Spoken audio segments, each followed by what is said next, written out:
Start कर दीजिए मतलब। दोस्तों, पिछली बार हम लोगों ने बात की थी समाज के बारे में। और ये संकेत दिया था कि समाज शास्त्र की जो आधारभूत अवधारणा है वह समाज है।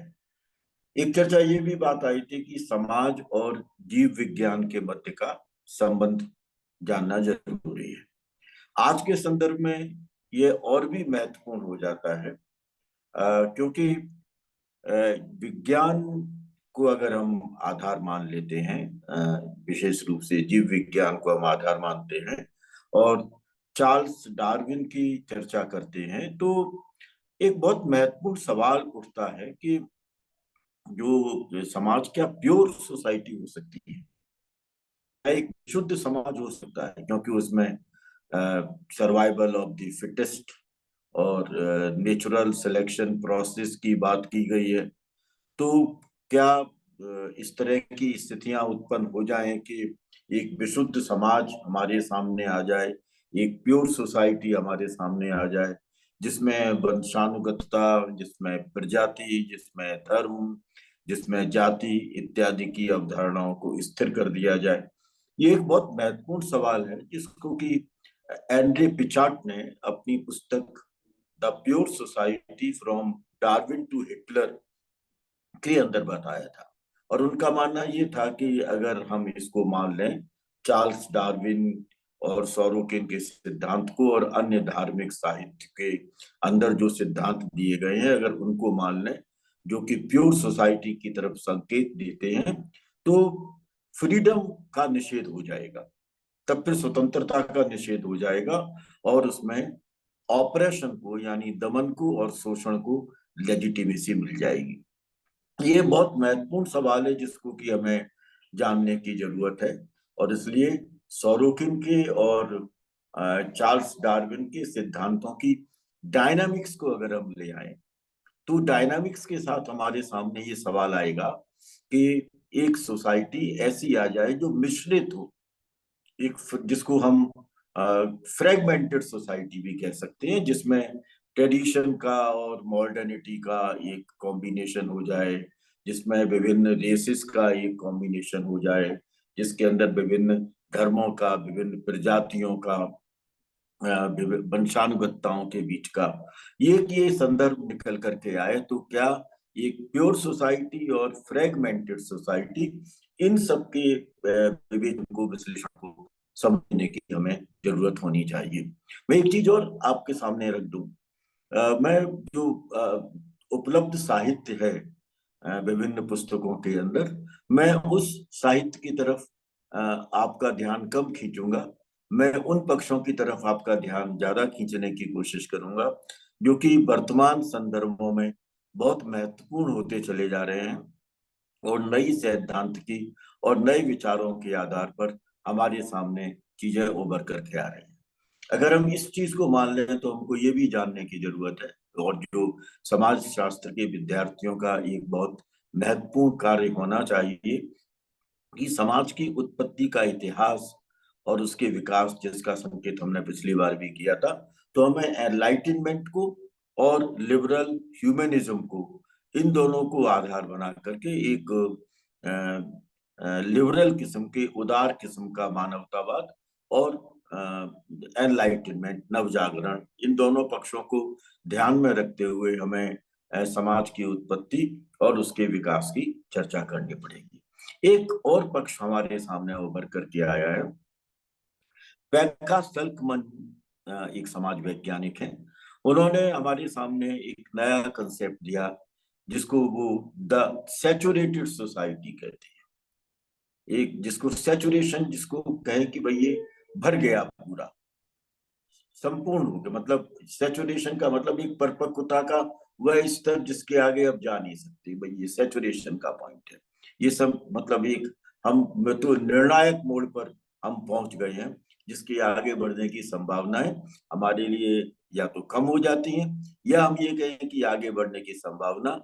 तेजी से मंद गति की तरफ जाने लगती है। उनका कहना यह है सैचुरेटेड सोसाइटी में कि कंज्यूमर कैपिटलिज्म ने जो एक उपभोक्तावादी पूंजीवाद है, उसने हमारे को बहुत ज्यादा प्रभावित किया है। और जो उपभोक्तावाद का जो प्रभाव है, अब हम उसको नियंत्रित कर पाने में सक्षम नहीं। We are unable to control the impact of consumer capitalism. और अगर unable to control the impact of consumerism ये स्थिति उभर करके आ जाए, तो ये सैचुरेशन है कि जो कंज्यूमर कल्चर डिसाइड करेगी, जो एक उपभोक्तावादी संस्कृति डिसाइड करेगी, वह उपभोक्तावादी संस्कृति धीरे धीरे धीरे धीरे हमारे सामाजिक संबंधों को, हमारी सामाजिक संस्थाओं को, इन सबको अपने नियंत्रण में ले लेगी और हम अपने आप को एक असहाय महसूस करने लगेंगे। मुझे ऐसा लगता है कि ये जो पक्ष है, इस पक्ष को हम जोड़ सकते हैं मार्केट सोसाइटी के साथ, बाजार समाज के साथ में।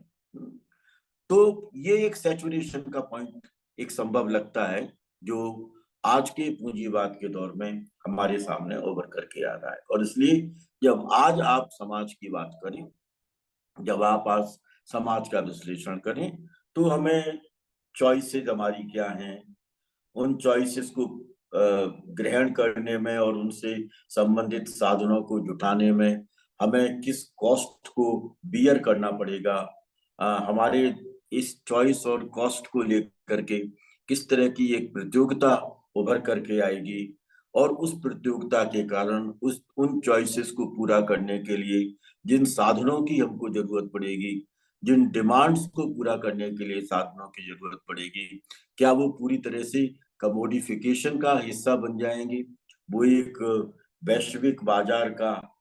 भाग बन जाएंगी। इन सबको भी हमें समझने की जरूरत है। तो चॉइसेस क्या है हमारी, कॉस्ट क्या होगी, हमारा कंपटीशन क्या होगा, क्या उस कंपटीशन की प्रोसेस के विद इन कॉपरेशन की संभावनाएं होंगी, क्या कमोडिफिकेशन की संभावना हमारे लिए बहुत ज्यादा प्रभावशाली हो जाएगी। इन सब की संबद्धता को तलाशने की जरूरत है। और इसलिए एक बार फिर सी राइट मिल्स के इस पक्ष को जान लेना चाहिए कि हमें समाज के विश्लेषण में समाज के इतिहास को और हमारी अपनी बायोग्राफीज, हमारे अपने जो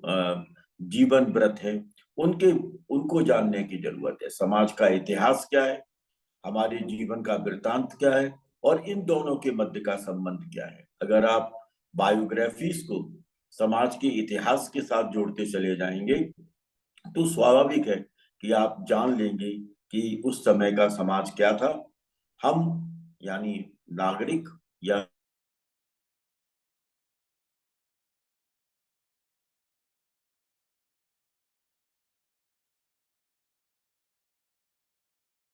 में है,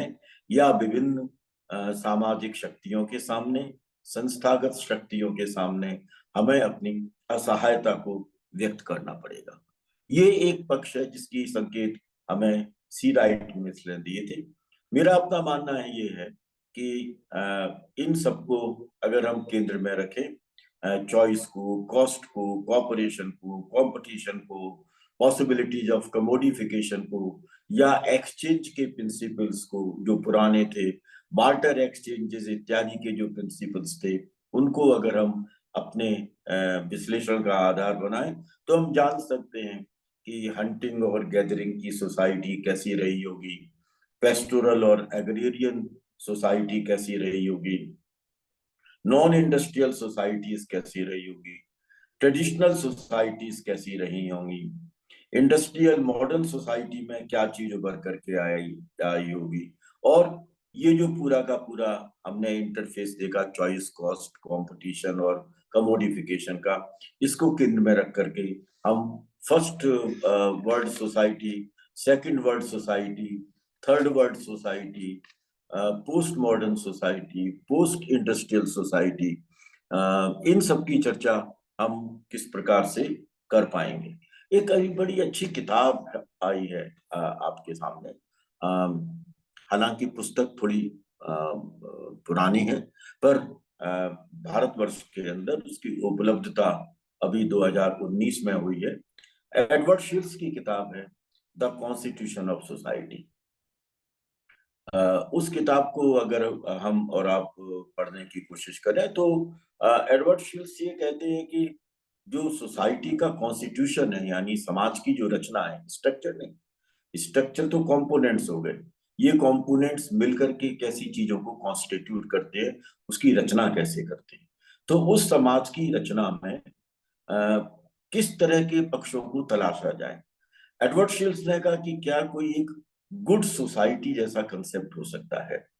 एक अच्छा समाज। उनका मानना यह है कि एक अच्छा समाज वो होगा, एक गुड सोसाइटी वो होगी जिसमें कि कॉन्फ्लिक्ट नहीं होगा। He says that a good society is one which is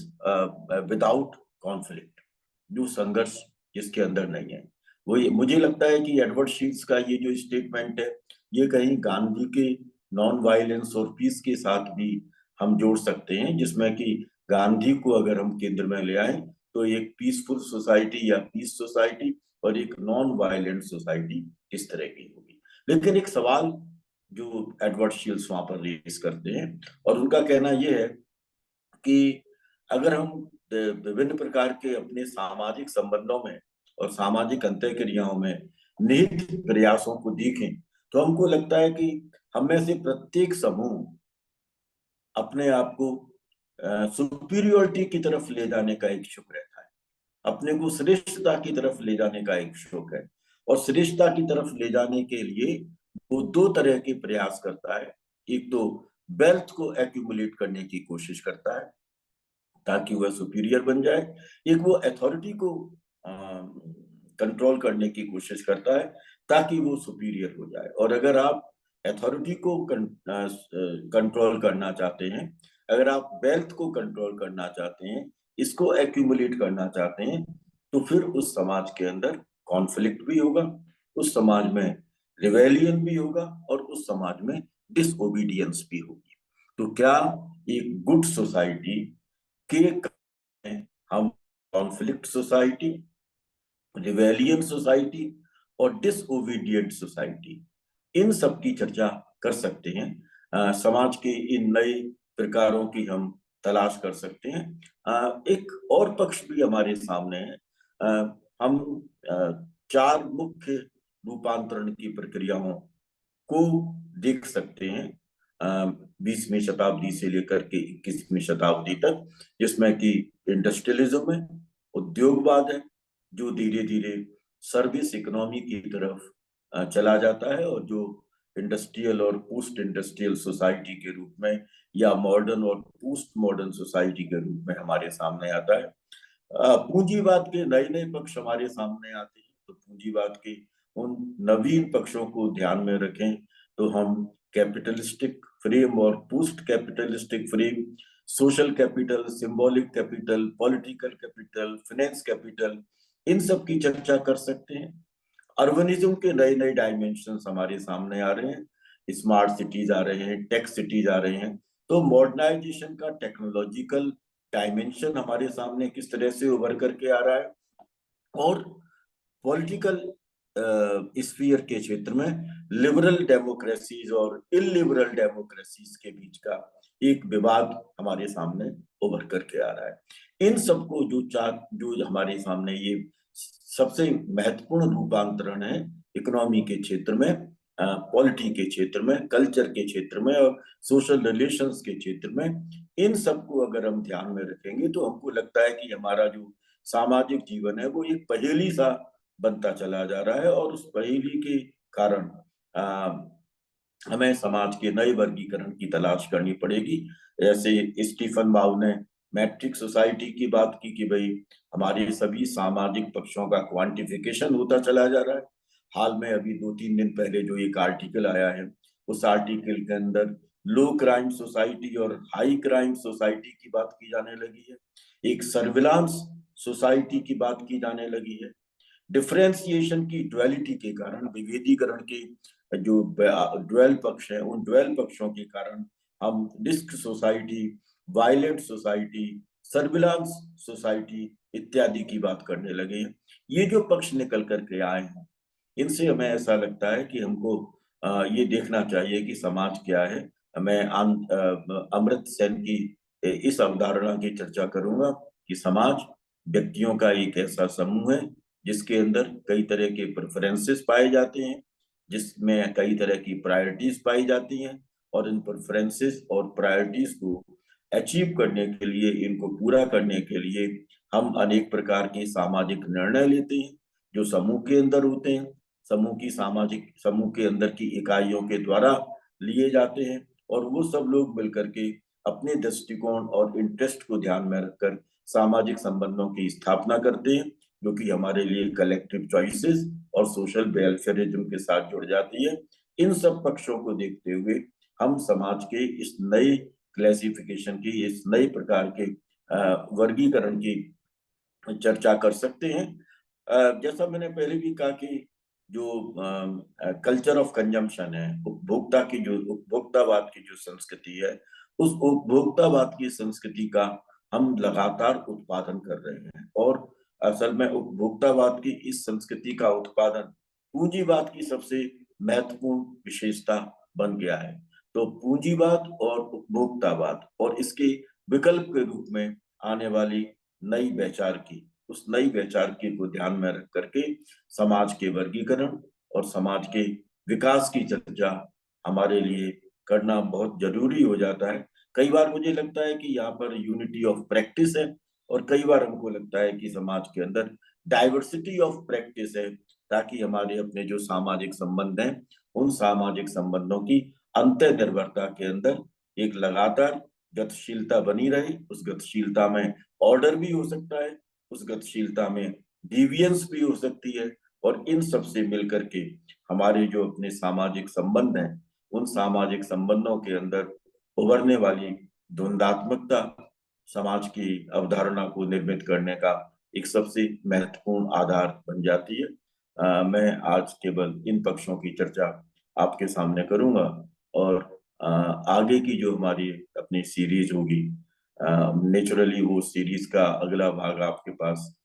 चुनाव परिणाम के बाद में निकल करके आएगा। तो हम फिर बात करेंगे कि इस समाज के विभिन्न प्रकार के जो वर्गीकरण हैं, उन वर्गीकरण को ध्यान में रखकर हम सामाजिक संरचना, सामाजिक प्रक्रिया और सामाजिक व्यवस्था के किन रूपों को देखें, और उसके अंतर्गत हम अपने विभिन्न प्रकार के सिद्धांत जो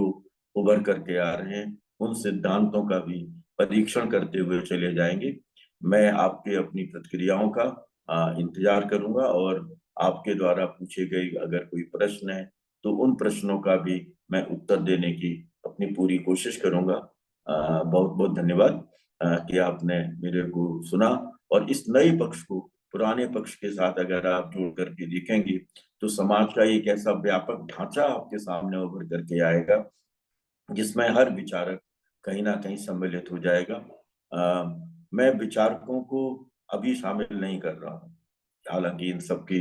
डिटेल्स मैं आपके सामने लेकर के आऊंगा, पर मैं अभी इन विचारकों के ऊपर पूरी तरह से कंसंट्रेट नहीं कर रहा हूँ, क्योंकि वो कंसंट्रेशन समाज शास्त्र की पूरी विवेचना को फिर विविधता और बाहुल्यता मूलक नहीं बनाएगा, वो थियरी और